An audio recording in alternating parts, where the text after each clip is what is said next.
This is Mr. Combs' kingdom, and we're all here to serve in it. What? I guess it's just a Diddy world, and we all living in it. This is Diddy's kingdom, and we are here to serve him, to serve this kingdom. But in a sick, perverse way, I think he's secretly enjoying it that we're all talking about today. It's Diddy's world, and we're all just living in it. Not.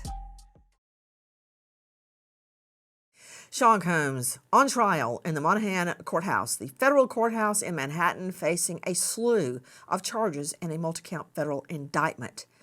Can he persuade a jury the way he's persuaded so many others to do his bidding, including police, I'm sorry to say?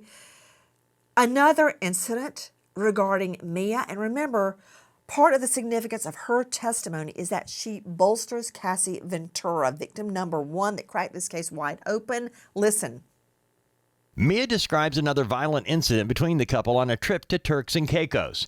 Cassie burst into the room where Mia was sleeping, terrified and screaming that Combs was going to kill her. The women piled furniture in front of the door before running out through the back patio and down to the beach. Cassie and Mia took paddle boards out into the ocean to escape. Combs ran back and forth on the beach, screaming at them as a storm rolled in, and the women tried to decide if they wanted to face Mother Nature or Sean Combs. Sean Combs or death. Kayla Brantley, Daily Mail, what happened? Yeah, well, you heard there they were on a trip to Turks and Caicos in 2012, and Mia testified that Cassie came into the room, woke her up, running and screaming, asking for help and saying that Diddy was going to kill her. And what was interesting is that she said typically Cassie was always calm, cool, and collected, and she was really shocked to see her like this in such a state of panic and really with fear in her eyes. So as you said, they escaped on a paddle board and really chose Mother Nature. A storm was rolling in over going back to the beach and facing Diddy. Eventually, they did end up going back to the beach. So, Sydney Sumner joining us, Crime Stories investigative reporter. What more do we know about that incident? The two women going out in a storm on a paddle boat, Turks and Caicos, and that water there, I've dived there, and the beach starts like this. Before I had the twins, by the way. The beach starts off like that, then it drops down. You can see it in the daytime turn really dark blue very quickly. They were out in that deep water in a storm at night to get away from Sean Combs? Yes, they were so terrified. Mia taking Cassie's demeanor, like the level of fear she should feel, that they stood out on that water, on those paddle boards for God knows how long, debating whether or not it was worth just sitting through that storm or going back to the beach to face Sean Combs. Again, joining me in All-Star panel, and I want to go straight now, brace yourselves, to a veteran defense attorney. It's Troy Slayton. He is based in LA at Slayton Lawyers. Troy, thank you for being with us. Mia did an amazing job on direct, but then we've seen a lot of the defense team up there. They bring in Brian Steele to do her cross. Let me tell you what I know about Steele. He's very likable. I bet you thought I was going to say something else. Steele is very, very likable. I've seen him use, as I call it, the Andy of Mayberry cross-examination approach, which, when you've got a witness, it's not going to be a hostile witness. That's a term of art under the law. When a witness will not respond to your questions, you can ask the judge to declare the witness a hostile witness, and you can then cross-examine your own witness if you have to. I've seen him be very, harsh on cross. So he's got Mia on the stand. This is what else I know about Steele. He's very likable, likable to the other members of the defense bar and to prosecutors. He's always prepared, because there's a big difference.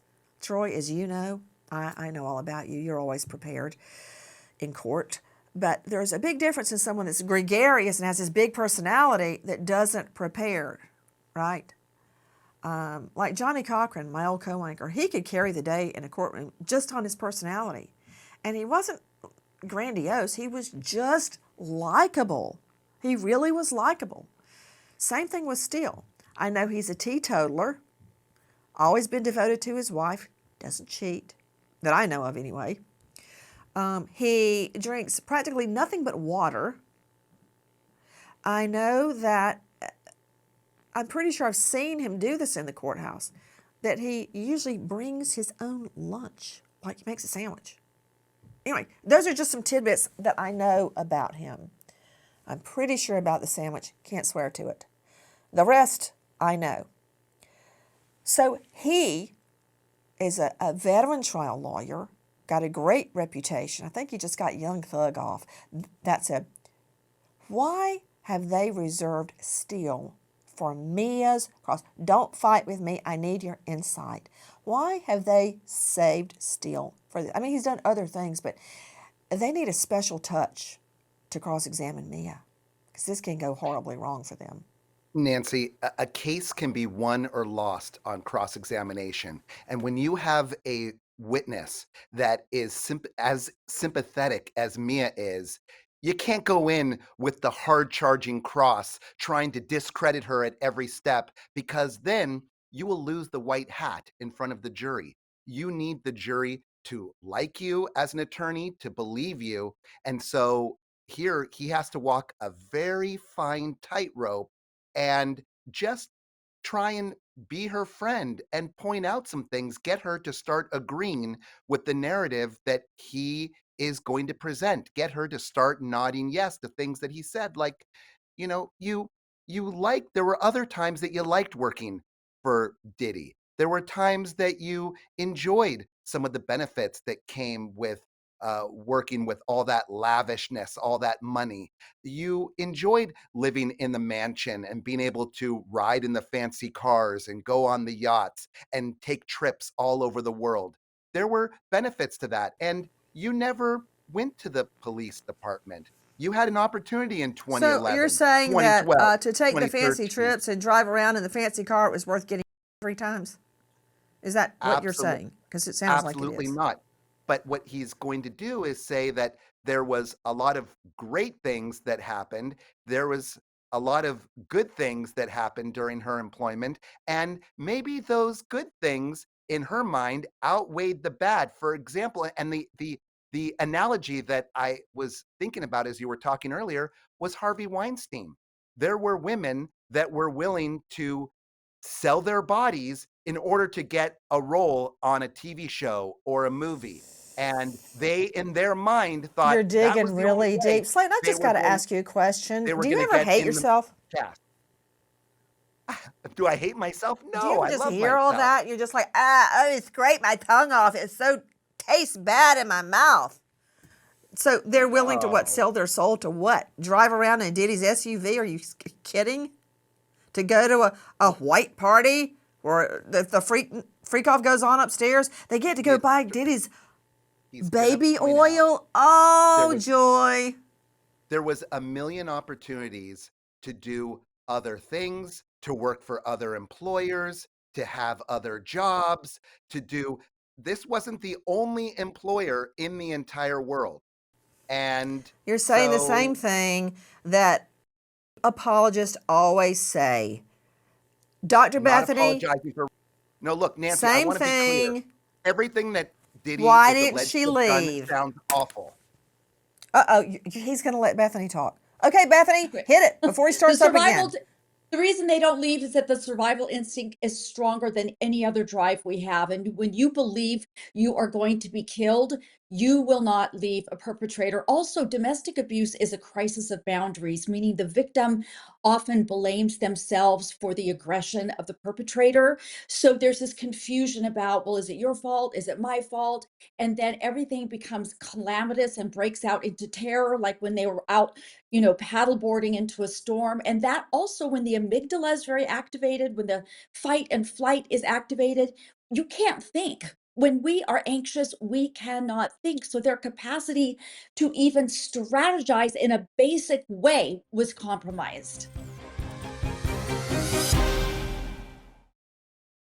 Mia, not her real name, under cross-examination on the stand. Straight out to special guest joining us, Irv Brandt. Former senior inspector with the U.S. Marshal Service. He has traveled around the world hunting down the bad guys with the DOJ, attache to embassies around the world, and he's the author of a series of Jack Solo mysteries. Wow, I wonder who they're patterned after on Amazon. Irv Brandt, thank you for being with us.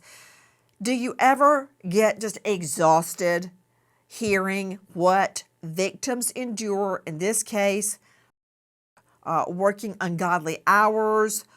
As a matter of fact, I want you to hear this about Mia getting her arm slammed in a door, allegedly by Combs.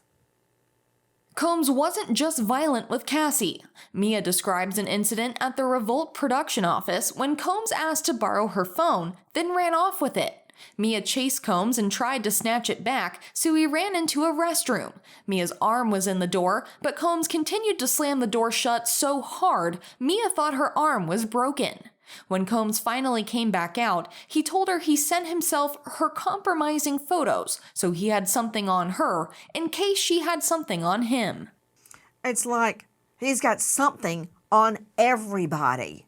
Do you ever get tired? It's like second verse, same as the first. And Mia has been on the stand on a cross-exam all afternoon. Yes, Nancy, it is exhausting. And it's because my adult life in law enforcement, I've investigated cases like these, just countless cases like these. And it's all the same. He is a pimp. And this is what pimps do. They destroy people psychologically to keep control of them. And I'm sure Lynn Shaw and Dr. Bethany can talk more on that subject, more of an expert than I am. But I've seen it, and I've interviewed these victims countless times, and we've gone to trial countless times, and it's all the same. And, people like him, the pimps, they punish the people to keep them in line. I've heard pimps talk about working their girls, and they would intentionally put them out on the street in the rain, in the cold, just to teach them a lesson. And this is what they do. And he is no different. I don't like anything you're saying. I hate everything you just said, although, Irv Brandt, sadly, it's all true.